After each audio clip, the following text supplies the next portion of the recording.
Hey everyone, Graham from Loudwire here, and today I want to offer a big whoop whoop to my Juggalo homies, Shaggy Whoop, Two whoop. Dope, Violent J of the legendary Insane Clown Posse. Guys, thank you so much for being here today. Thank you. Hell yeah. Legendary. Yeah. We used to fear being called legendary. We used to fear being considered old school, you know? Oh, right. Sure. Yeah, it was always our biggest fear, you know? We did everything we could just to seem not old school. And now that we're undeniably old school, it turns out, honestly, to be the best part of our career, best time of our career. Shaggy went to go see Post Malone, took his daughter to go see Post Malone. And next thing you know, he's backstage and Post Malone's giving it up to him, you know? I mean, that shit feels great, you know what I mean? Being old school for us has been easily the most rewarding. So we take your compliment of legendary. We very much appreciate it. All right. Well, I mean it as a compliment 100%. So it says on Wikipedia that you guys met in Oak Park, a suburb on the north border of Detroit, and you guys grew up wrestling in backyard rings that you built yourselves. Yeah, there's some truth. You know, there's like little tiny details that are like probably just messed up a little bit, but that's pretty spot on. Actually, Jay, my brother met in junior high school in Oak Park. You know what I'm saying? I was the little brother, and then we did backyard wrestle. So, you know, that's how we became real close through backyard wrestling. So how did you guys learn how to build a wrestling ring? Man, we went down to the railroad tracks. We took 4, you know, the logs that the railroad, what do they call them? The things underneath Sure. The big wooden things underneath the tracks. Yeah. And those things are huge and heavy. We took 4 of those things on our shoulders, dragged it all the way across the city. You're talking, hold on. You're talking about 11, 12-year-old kids now. We're not talking about grown men doing this. Oh, wow. Right, because I would never do that shit today. We dragged these big, huge railroad posts all the way across the city, and then we actually waited for it to rain. You know, we waited for it to rain, and when it rained, we were out there we were standing on chairs, and we had a sledgehammer, and we pounded those things into the dirt. I'm telling you, 4 of them. I guarantee you, whoever lives in that house now, those posts are still in that backyard. Then we went garbage picking, and we found a bunch of hose. And we got a screwdriver, and we burrowed holes into the railroad ties with screwdrivers to make holes for the hose. We didn't have drills. We're talking we dug out holes with the screwdrivers. And we put the hose, the garden hose, through the railroad post to use as ring ropes. I got like one picture floating around somewhere of it, and every time I look at it, it blows my wig off my head. You know what I'm saying? That somehow, as kids of that age, we actually built that with straight up our hands. You know, if 20 people showed up to us, that was the shit. And you got to understand something. This is back when kayfabe was still in effect. People still thought wrestling was real.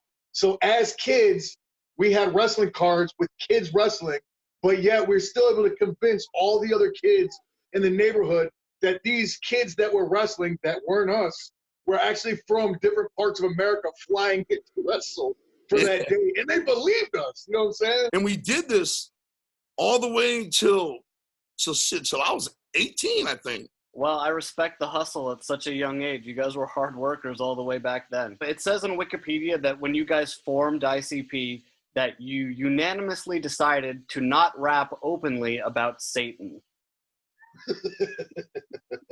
That's funny.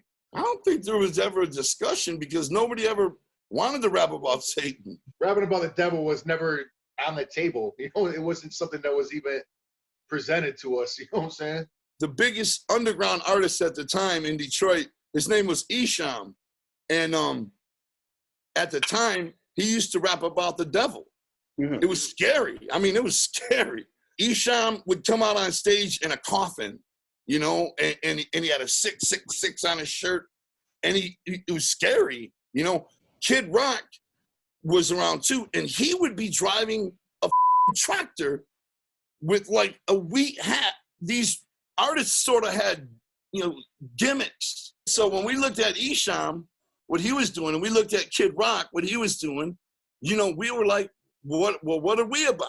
You know what I mean? And the Insane Clown Posse was born, All right, so there's some fiction on Wikipedia there. It says that when you guys released the Dog Beats EP, your growing popularity in the local music scene quickly turned negative for you and your friends, and you became the target of growing violence. Yeah, because at the time, ICP stood for Inner City Posse. We were trying to be a gang. But the thing was, the gangs around there at that time, most of them are generations old. You know what I'm saying?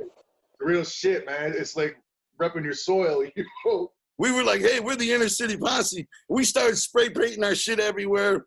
And at first, I think the other gangs just sort of probably laughed us off because we didn't really catch much flack, We didn't have no rep for like slanging guns or drugs or nothing like that. We were just ICP, the rappers. We just sort of were wannabe gang members, But when our first EP came out called Dog Beats, when that started getting popular, the real gangs in the neighborhood, they didn't take too kind of that because, they're like, man, these guys are a bunch of bitches, you know what I'm saying? So there started to become retaliation, you know what I mean? They started showing up at whatever we were doing or things like that, my mom's windows got broke out.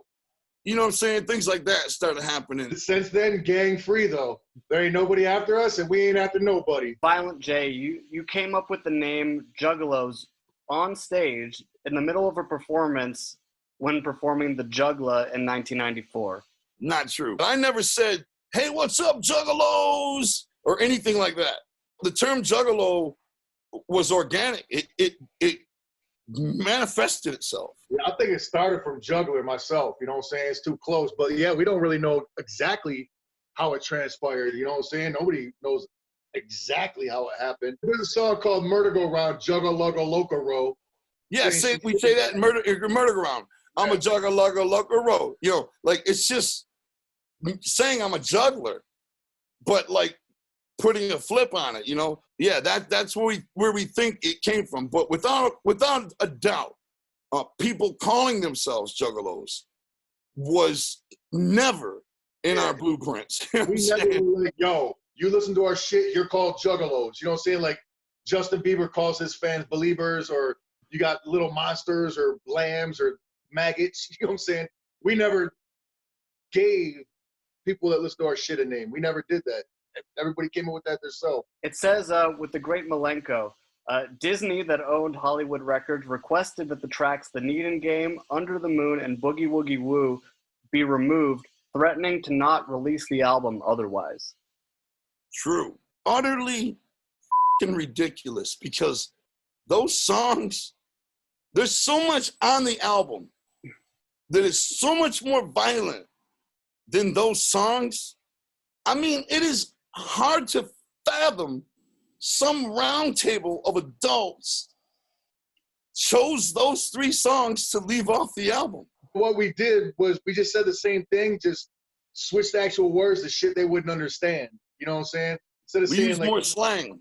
They sent back our lyrics and highlighted in yellow were all the things that they had a problem with. And at first we were like, F you, we're not changing any of this. And they were like, okay, well then the album will be shelved. And that's that. And that wasn't sounding too good. If anything, we made it better when we added the changes. And some of them we didn't change at all. Some of the stuff we were like, no, that's too fresh. We're not changing it. And they didn't even notice it. Something happened the day of the release. I don't want to sound like I know what I'm talking about, but something about there was a giant boycott of Disney at the time because the Southern Baptists. They had a gay day at Disney. It was a gay day at Disney. Yeah, the Southern Baptists were all protesting against Disney. So suddenly they had a problem with us. Yeah. And so they tried to sort of hide it. Like it came out in stores, and then that day, we were literally at a record store doing a autograph signing, And our manager came in, he said, they're pulling the record off shelves right now, you know?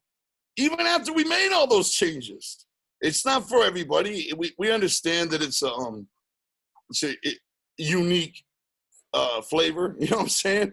But that's why we don't open up on anybody's tours or anything. You never have to sit through us while you're waiting to see your favorite band. We're never in anybody's face unless you're literally looking for us, you know? So it said that in '98, you guys got into a fight at a Waffle House in Indiana after a customer began to harass you guys. True. That's true. I can't believe that's still. I can't believe that still. It was a fight and it's still being talked about today. The craziest thing about that story is you got us and our crew, right? There was probably six of us all together. Then you got Misery and Poncho, two dudes from the South Bronx, okay, that look street tough. Then you got the Psycho Realm. Right, there's the clincher. There's a clincher. Three guys that look LA Vatos. straight out of Gangbang Central. You know what I mean? Straight chulos. They look straight gangbang thuggish, you know? And for these, was it two kids? Country kids, little teenager country kids. They're like 18. But how many was it, 2 or 3? And it was 3 of them, but only the one got his ass whipped. For them to actually come up to us and say, who are you guys, the Wu-Tang Clan? You know, was mind-blowing. I turned around and I said, are you talking to us? And he said, you know, he mocked me. He's like, are you talking to us, homeboy? You know, he's mocking me. And that right there was the biggest surprise. Let me go ahead and correct the whole question, though, because he asked if we got into a fight. No, it wasn't even a fight. It was just a severe beating. And we all got arrested, and they put us all in the same cell, all of us. And at one point, they walked that kid, because he ended up getting arrested too, the kid we beat up. And they walked him past our cell, and man, was he lumped up. He was wrecked. You couldn't even really make out it was a dude.